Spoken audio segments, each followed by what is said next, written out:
Hi everyone, how are you all? Welcome back in the chemistry class. Today we will continue the chapter number 8 of the redox reaction. It is the lecture number 4.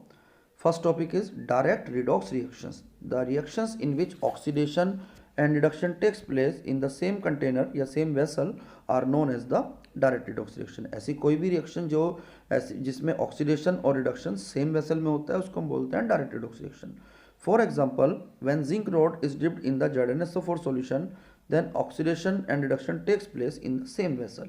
Then it is the direct redox reaction. For example, Zn plus CuSO4 gives ZnSO4 plus Cu. तो इस type की reaction को हम बोलते हैं direct redox reactions.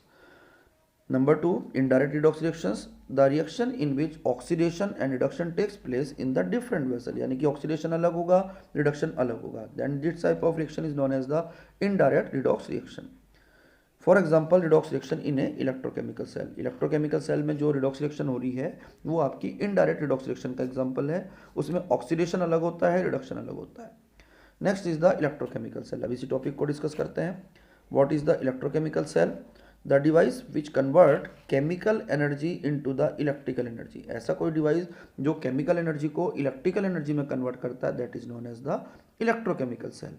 और galvanic cell भी बोलते हैं उसको, और वोल्टेक सेल भी बोलते हैं, दो तीन नेम है उसके। Next is the construction of a galvanic cell, कि एक गैल्वेनिक सेल आपको प्रिपेयर कैसे करना है, कैसे तैयार करोगे आप। इन दिस रोड एक हम जिंक कॉपर का एक सेल प्रिपेयर करते हैं। For example, in this cell, zinc rod is dipped in the ZnSO4 solution and copper rod is dipped in the copper sulfate solution. And the two rods are connected through the connecting wires having voltmeter. दोनों जो rods हैं उनको हम connecting wire के through connect करते हैं जिसमें voltmeter भी अटैच कर देते हैं। And the two solutions are connected by salt bridge, और जो दोनों सॉल्यूशंस हैं उनको हम सॉल्ट ब्रिज के थ्रू कनेक्ट करते हैं। Next topic is salt bridge. अब यही समझना है सॉल्ट ब्रिज क्या होता है। It is a glass tube having inverted U shape. Glass tube होती है जिसपे इन्वर्टेड यू शेप होती है, आप इसको कुछ ऐसे समझ लिए, ऐसी शेप होती है इसकी। Having some inert electrolyte like NH4Cl, KCl, NH4NO3 in gelatin और अगर अगर सॉल्यूशन। जिलेटिन और अगर अगर सेमी सॉलिड सब्सटेंसेस होते हैं और उसको फिर उसमें इनर्ट इलेक्ट्रोलाइट मिक्स करने से एक सेमी सॉलिड सी पेस्ट बन जाती है। क्योंकि आपका जो इलेक्ट्रोलाइट आपने रखना है या इनर्ट इलेक्ट्रोलाइट, वो आपने इन्वर्टेड यू शेप में रिवर्स फॉर्म में रखना है, उल्टा लगा के रखना है उसको, तो वो निकले ना, ताकि उसको सेमी सॉलिड पेस्ट में कन्वर्ट करना जरूरी होता है, नेसेसरी होता है। Next is the what are the function of the salt bridge. क्या फंक्शंस होते हैं उसके। Number 1, it completes the circuit and allow the current flow of the current. एक तो सर्किट को कंप्लीट करने का काम करता है सबसे पहला काम, ताकि उसमें से करंट वगैरह फ्लो हो सके। Number 2, it maintains electrical neutrality, और एक इलेक्ट्रिकल न्यूट्रलिटी को मेंटेन करता है। कैसे करता है, कैसे हमारा इलेक्ट्रोकेमिकल सेल है, जरा उसको समझते हैं। ये मैंने एक डायग्राम बनाया हुआ है, this is an example of the electrochemical cell. Electrochemical cell में देखो क्या क्या होना है। जिंक, ये है आपकी लेफ्ट साइड में जिंक रोड, इसको हमने ZnSO4 में डिप किया हुआ है, ZnSO4 सॉल्यूशन है। On the right hand side this is the copper rod and it is dipped in the copper sulphate solution. Two solutions are connected by the salt bridge. ये हमने बीच में salt bridge लगाया हुआ है, इस तरह से शेप में जो लगा हुआ है ये। और उसके बाद दोनों रोड्स को कनेक्ट कर दिया हमने कनेक्टिंग वायर्स, बीच में एक वोल्टमीटर लगाया हुआ है, ठीक है ना। ये वोल्टमीटर का काम करेगा, जो वोल्टेज हमें बताएगा कितनी वोल्टेज बन रही है, कितना जनरेट हो रही है इस सेल से। अब इसमें क्या होगा, इस वाले लेफ्ट वाले जो पोर्शन होता है, लेफ्ट वाले सेल में जिंक रोड आपकी जिंक आयंस में चेंज होना शुरू हो जाती है। कुछ ऐसे कह लो, Zn loses 2 electrons converted into the zinc ions, while the on the right hand side वो इलेक्ट्रॉन सर्किट में मूव करते हैं। तो राइट हैंड साइड में क्या होता है, जो कॉपर आयंस होते हैं, they gains the 2 electrons to convert it into the copper metal. ये कॉपर मेटल में चेंज कर देते हैं। उसके बाद फाइनली जब हम इनको ऐड करते हैं तो ये आपके इलेक्ट्रॉन्स कैंसिल हो जाएंगे, जो जिंक वाले थे वो और कॉपर वाले, ये कैंसिल हो गए। आपकी फाइनल इक्वेशन आ जाती है zinc plus copper ion gives zinc ions plus copper. अभी आपको दिखाते भी हैं ये इक्वेशन, अभी पहले जरा इसको समझिए सेल को।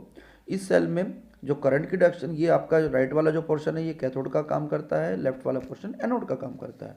करंट की डायरेक्शन होती है लेफ्ट टू राइट, क्योंकि सॉरी राइट टू लेफ्ट, क्योंकि इसमें पॉजिटिव वाला +2 माइनस चलती है करंट, प्लस वाला पोर्शन आपका या इलेक्ट्रोड आपका राइट में है, तो करंट की डायरेक्शन होगी राइट टू लेफ्ट। लेकिन जो इलेक्ट्रॉन की डायरेक्शन होगी वो लेफ्ट टू राइट होती है, क्योंकि इसमें इलेक्ट्रॉन हमेशा जो चलते हैं वो हमेशा नेगेटिव टू पॉजिटिव चलते हैं। ये इलेक्ट्रॉन की डायरेक्शन है, जबकि राइट साइड वाली जो डायरेक्शन है वो आपकी करंट की डायरेक्शन है। ये सेल इस तरह से वर्क करता है। अब इसमें एक और चीज़ समझिए, यहाँ पर जिंक मेटल थोड़ी देर बाद डिजोल्व होनी शुरू हो जाएगी। देखो हमने इसका मास थोड़ा सा कम करके दिखाया कि ये जो रोड थी आपकी, ये थोड़ी सी आपकी डिजोल्व होनी शुरू हो जाएगी, कुछ इसकी शेप हमने थोड़ा सा डिजोल्व दिखा दी। और कॉपर आयंस कॉपर मेटल में चेंज हो रहे हैं, तो कॉपर मेटल का मास इंक्रीज हो जाएगा, उसकी रोड पे हमने थोड़ा सा डिपॉजिट दिखा दिया मटेरियल। अब थोड़ा देर बाद क्या होगा, यहाँ पर जिंक आयंस बचेंगे, क्योंकि जिंक मेटल जिंक आयन में चेंज हो रही है, और यहाँ पर कॉपर आयन तो चेंज हो गई कॉपर मेटल में, and sulphate ions will remain as such. After some time on the left hand side positive charge will increase, on the right hand side negative charge will increase. और आप circuit में जब थोड़ा बहुत touch कर दो तो करंट भी लग सकता है। उसको न्यूट्रलिटी मेंटेन करने के लिए हमारा सोल्ट ब्रिज काम कर रहा है। दूसरा सबसे बड़ा फंक्शन उसका, वो सर्किट को कंप्लीट करने का काम कर रहा है। देखो सर्किट आपका, यदि मैं सोल्ट ब्रिज के विदाउट इमेजिन करूँ तो ये था सर्किट हमारा कंप्लीट कब हुआ, जब हमने यहाँ पर सोल्ट ब्रिज को प्लेस कर दिया, बीच में जो सोल्ट ब्रिज लगाया उससे हमारा सर्किट कंप्लीट हुआ है और करंट फ्लो होनी स्टार्ट हुई है। क्लियर। दूसरी बात, जब ये न्यूट्रलिटी मेंटेन करता है तो क्या करता है, ये जैसे ही यहाँ पर पॉजिटिव आयंस इंक्रीज होंगे राइट साइड लेफ्ट साइड में, तो ऑटोमेटिकली यहाँ से KCl डिसोशिएट करके Cl नेगेटिव को सप्लाई कर देगा। Similarly at the same time on the right hand side K positive ion will be supplied so that the neutrality can be maintain. ये cell हमारा इस तरह से फंक्शन करता है। आगे देखो, जो मैंने आपको सेल रिएक्शन समझाई थी वो है, लेफ्ट पोर्शन में क्या हो रहा है, zinc metal is converting into the zinc ion. ये काम आपका एट एनोड हो रहा है, ठीक। On the right hand side जो आपके जो कैथोड था उस पे हमारा क्या हो रहा है, जो भी कॉपर आयंस थे they are getting the 2 electrons by the circuit and converting into the copper metal. On adding 2 electron will cancel out, zinc plus copper ion gives copper metal plus zinc ion. इस तरह से आपका cell reaction बन जाती है, net cell reaction जो overall change हो रहा है। ध्यान से देखो, सेल में ऑक्सीडेशन अलग हो रहा है, रिडक्शन अलग हो रहा है। That's why I am saying it in indirect redox reaction. इसमें जो रिएक्शन हो रही है that is the indirect redox reaction. एक चीज़ और ध्यान दो, आपको कन्फ्यूजन भी हो सकता है कि मैंने लेफ्ट वाले पोर्शन को एनोड क्यों कह दिया। जिस मेटल का ऑक्सीडेशन होता है उस इलेक्ट्रोड को हम एनोड बोलते हैं, जिसका रिडक्शन होता है उसको हम कैथोड बोलते हैं। या ये बोल दो, जिस मेटल पे जिस इलेक्ट्रोड पे ऑक्सीडेशन होगा वो एनोड, जिस पे रिडक्शन होगा वो कैथोड हो जाता है। जिंक मेटल का ऑक्सीडेशन हुआ, that's why I have to say it as anode, while the copper ions are reduced in the copper metal, therefore I have to say it as cathode। अब ये थोड़ा सा typical procedure हो गया, इसको याद करने के लिए हमने एक शॉर्टकट में ट्रिक बनाई है। यहाँ पर सेल रिप्रेजेंटेशन कैसे करना है, इतना बड़ा बार बार सेल नहीं बनाएंगे हम। उसके लिए हमने क्या किया, जिंक ऑब्लिक जिंक आयन ये दिखा दिया लेफ्ट साइड में, और कॉपर आयन ऑब्लिक कॉपर। ये जो जिंक आयन है वो हमारा जो ZnSO4 का सॉल्यूशन था उसकी मोलैरिटी होती है 1m। इसी तरह से कॉपर सल्फेट की भी मोलैरिटी 1m है, तो हमने कॉपर आयंस की कंसंट्रेशन 1m दिखा दी। This is the standard condition. बीच में दोनों हाफ सेल्स के बीच में यहाँ पर एक पैरेलल लाइन आपको दिख रही है, this is the salt bridge. ये रिप्रेजेंटेशन होता है सेल का, कंप्लीट सेल का, और वही रिप्रेजेंट करना होता है जो लेफ्ट साइड या राइट साइड हो रहा है। Left side zinc metal zinc ion में कन्वर्ट हो रही है, राइट साइड में कॉपर आयंस कॉपर मेटल में कन्वर्ट हो रहे हैं। तो जिंक ऑब्लिक जिंक आयन जो लिखा है it means zinc metal is converting into zinc ion, और कॉपर आयंस ऑब्लिक जो कॉपर लिखा है it means copper ions changing into copper metal. अब इसको याद रखने की हमने एक ट्रिक बना दी, trick to learn all information about the electrochemical cell. सबसे पहली बात, इसको याद कैसे करना है, लोन याद रखना है, LOAN, जैसे बैंकों से हम लोन लेते हैं ना, वही वर्ड है। L मीन्स होता है left, O means oxidation, A means anode and N means negative. Left oxidation, anode and negative. Left वाले सेल पे हमेशा ऑक्सीडेशन होता है, वो बैटरी का एनोड बनता है और वो बैटरी के नेगेटिव टर्मिनल का काम करता है। ऊपर चाहो तो आप सब कुछ देख सकते हो, मैं दोबारा आपको दिखाता हूँ। ये हमारा सेल था, मैं बोल रहा हूँ loan, left oxidation, anode and negative. Left वाले पोर्शन पे ऑक्सीडेशन हो रहा होगा, जहाँ पे हमने जिंक का भी दिखाया भी था ऑक्सीडेशन था। ए मतलब एनोड, वो बैटरी का एनोड बना होगा। एंड एन मीन्स नेगेटिव, तो और वो बैटरी का नेगेटिव टर्मिनल भी होगा, देखो इस पर माइनस साइन लगाया हुआ है। तो आप लेफ्ट का बारे में ध्यान रख लोगे, राइट के बारे में अपने आप ध्यान रहेगा। राइट पे रिडक्शन होगा, वो बैटरी का कैथोड होगा और वो पॉजिटिव टर्मिनल का काम करेगा। Next is the electrode potential. What is the electrode potential? The potential difference set up between the metal and its salt solution is known as the electrode potential. किसी भी metal को उसी के salt solution में हम रखते हैं, then the potential difference set up between the metal and its solution is known as the electrode potential. Next is the reduction potential. If the electrode has a tendency to gain the electron, then its potential is known as the reduction potential. यदि कोई electrode electron को gain करता है तो वो आपका कहलाता है reduction potential. While if the electrode has a tendency to lose the electron, then its potential is known as the oxidation potential. यदि कोई इलेक्ट्रोड गेन करता है तो उसको रिडक्शन पोटेंशियल बनता है, और जो ऑक्सीडाइज करता है मीन्स लॉस करता है इलेक्ट्रॉन को, तो उसका पोटेंशियल ऑक्सीडेशन पोटेंशियल कहलाता है। अब उसको हम लिखते कैसे हैं वो समझो। E zinc ion oblique zinc, ये रिडक्शन लिखा है मैंने, जिंक आयन से चेंज, ऑब्लिक साइन हमेशा ना कन्वर्जन को शो करता है, means zinc ion are changing into the zinc metal, तो ये इसमें चेंज हो रहा है, इट मीन्स ये आपका रिडक्शन हो गया, that's why it is called as the reduction potential of zinc. इसी तरह से जिंक मेटल जिंक आयंस में चेंज हो रही है दूसरे वाले केस में, तो ये इसका ऑक्सीडेशन हो रहा है and its potential is known as the oxidation potential. लिखने का तरीका है, जिंक से जिंक आयन बना दिया तो ऑक्सीडेशन हो गया, और जिंक आयन से जिंक बना दिया तो ये रिडक्शन हो गया। अब 2-3 इसके बारे में नोट ध्यान रखने हैं। Number 1, oxidation potential and reduction potential of an electrode are same but their sign are opposite. Oxidation potential और रिडक्शन पोटेंशियल एक इलेक्ट्रोड के हमेशा सेम होते हैं, बस उनके साइन अपोजिट होते हैं। Reduction potential number 2, reduction potential of N electrode increases with the increase in concentration of its ion. जैसे जैसे कंसंट्रेशन आयंस की बढ़ती है, रिडक्शन पोटेंशियल भी इलेक्ट्रोड का बढ़ता है। और जनरली मैं आपको बता दूं, इलेक्ट्रोड का रिडक्शन पोटेंशियल ही यूज होता है, ऑक्सीडेशन पोटेंशियल नहीं यूज होता। Next is the standard reduction potential.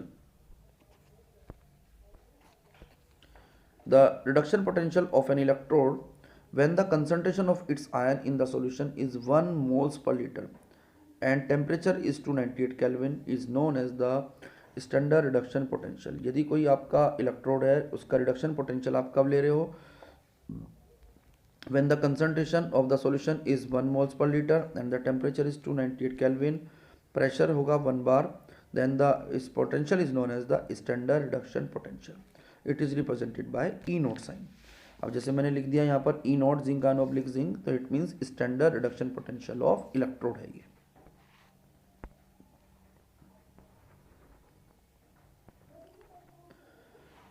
Next is the EMF, electromotive force. ये क्या होता है? It is the potential difference set up between the two terminals of the cell when no current is flowing through the circuit। ये potential difference होता है between the two terminals of the cell जब circuit में कोई current flow नहीं होती है। EMF is equal to E naught cathode minus E naught anode. EMF जो होता है वो क्या होता है? E naught cathode minus E naught anode होता है, यानी कि कैथोड के पोटेंशियल में से एनोड का पोटेंशियल माइनस करो, EMF आ जाएगा आपका। अब इसको मेजरमेंट कैसे करते हैं, मेन बात ये आती है। मेजरमेंट के लिए क्या करना है? A half cell can work only with the combination of other half cell। कोई भी हाफ सेल तब तक वर्क नहीं करता जब तक उसे किसी दूसरे हाफ सेल के साथ ना जोड़ा जाए। So its potential electrode potential can not be find, तो उसका इलेक्ट्रोड पोटेंशियल हम इजीली फाइंड नहीं कर सकते। To solve this problem another electrode is used which is known as the reference electrode which is also known as standard hydrogen electrode. उसको short में बोलते हैं SHE, शी। इसकी हेल्प से हम पोटेंशियल मेजर करेंगे। कैसे करना है वो समझो। Standard hydrogen electrode, it consist of the platinum wire sealed in a glass tube. एक प्लेटिनम की वायर होती है, उसे ग्लास ट्यूब में हम सील करते हैं, having platinum foil which is coated with the finally divided platinum and this apparatus is placed in a beaker having acidic solution. उस एपरेटस को आपने एक बीकर में रखना है जिसके अंदर आपने 1 मोलरिटी का कोई भी एसिडिक सॉल्यूशन रखना है, either HCl, either HNO3, H2SO4। Now this word is now known here। Now hydrogen gas is passed through the solution at 298 Kelvin and 1 bar pressure। Standard condition का ध्यान रखा है हमने, 298 केल्विन पे और 1 बार प्रेशर पे ही हाइड्रोजन गैस उसमें पास करानी है। ये इसका डायग्राम है, seats diagram. In this case हमने क्या क्या काम किया हुआ है, ये जो आपका सबसे जो सेंटर में आपको दिखाई दे रही है ये वाली जो वायर आ रही है, that is the platinum wire having platinum foil. इसके ऊपर यहाँ पर हमने नीचे की तरफ एक प्लेटिनम फॉयल लगाई हुई है, coated with the finally divided platinum. Platinum का बिल्कुल पाउडर बना देते हैं और उसको उसके ऊपर कोटिंग कर देते हैं। This place in the beaker having 1 molarity solution. Hydrogen ion concentration means acidic रखना है कोई भी आपने, acid either will be HCl और H2SO4 और HNO3। Now hydrogen gas is pass through the solution at 298 kelvin and 1 bar pressure. ये इसकी E0 value जो होती है, E0 is equal to HN/H2 is equal to 0। इसकी सबसे खास बात ये होती है, इसका जो पोटेंशियल होता है ये आपका 0 वोल्ट होता है। 0 वोल्ट का एक फ़ायदा ये हो जाता है इसे आप एज ए कैथोड बना लो या एज ए एनोड बना लो, ये दोनों तरह बिहेव करता है।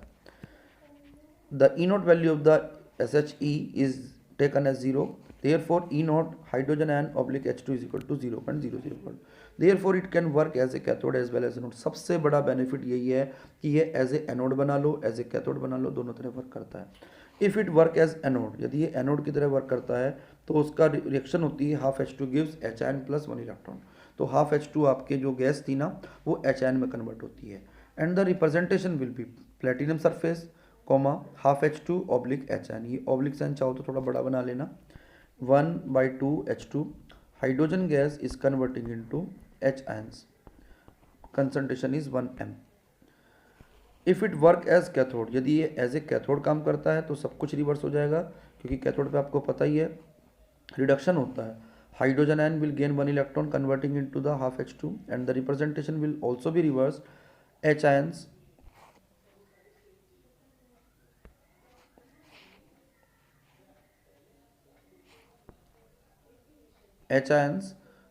Half H2 platinum surface.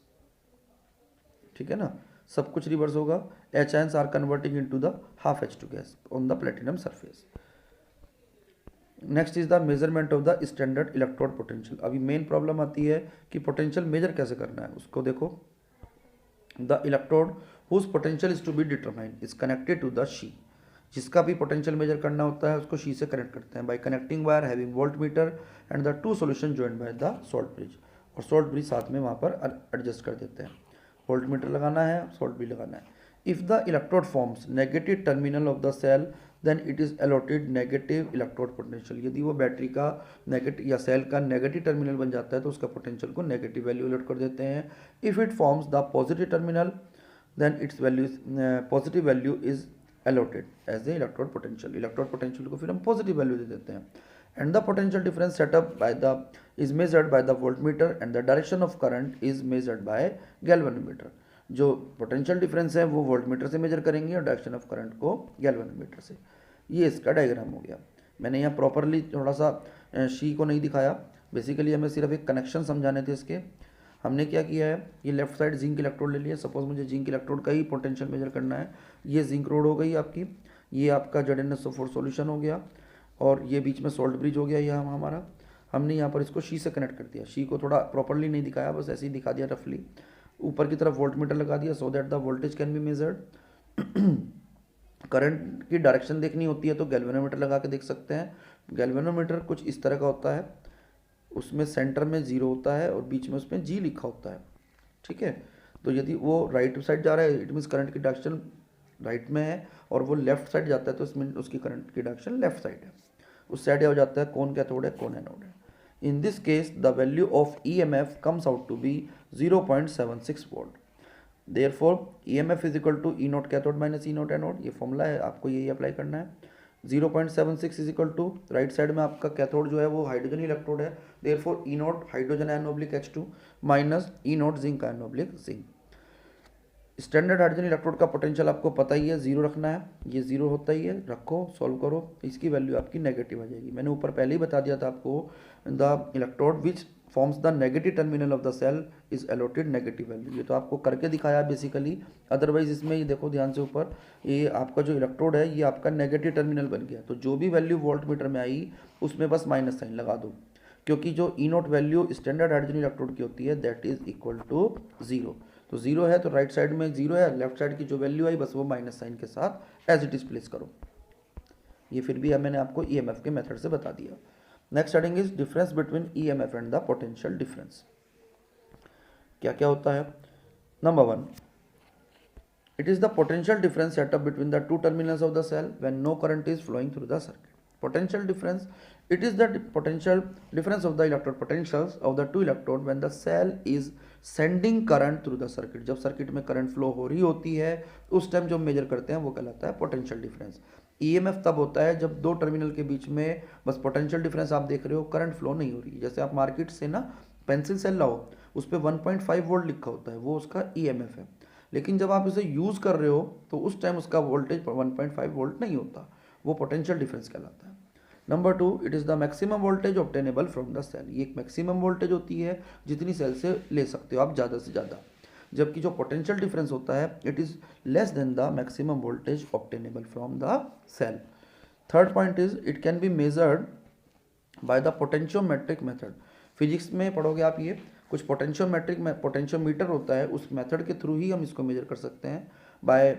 और जबकि जो पोटेंशियल डिफरेंस होता है it can be measured by the simple volt meter. Basically जो मैंने ऊपर मेजर किया था वो पोटेंशियल डिफरेंस था, 0.76 वोल्ट जो हमारा आया था। Next is the electrochemical series.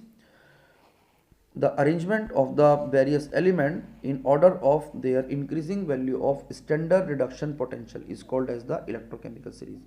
जो हमने वेरियस मेटल्स हैं उनका सबका रिडक्शन पोटेंशियल मेजर किया, स्टैंडर्ड रिडक्शन पोटेंशियल, और उनको इंक्रीजिंग ऑर्डर में अरेंज करते चले गए, तो जो एक सीरीज बन के हमारे पास आई that is called standard electrochemical series.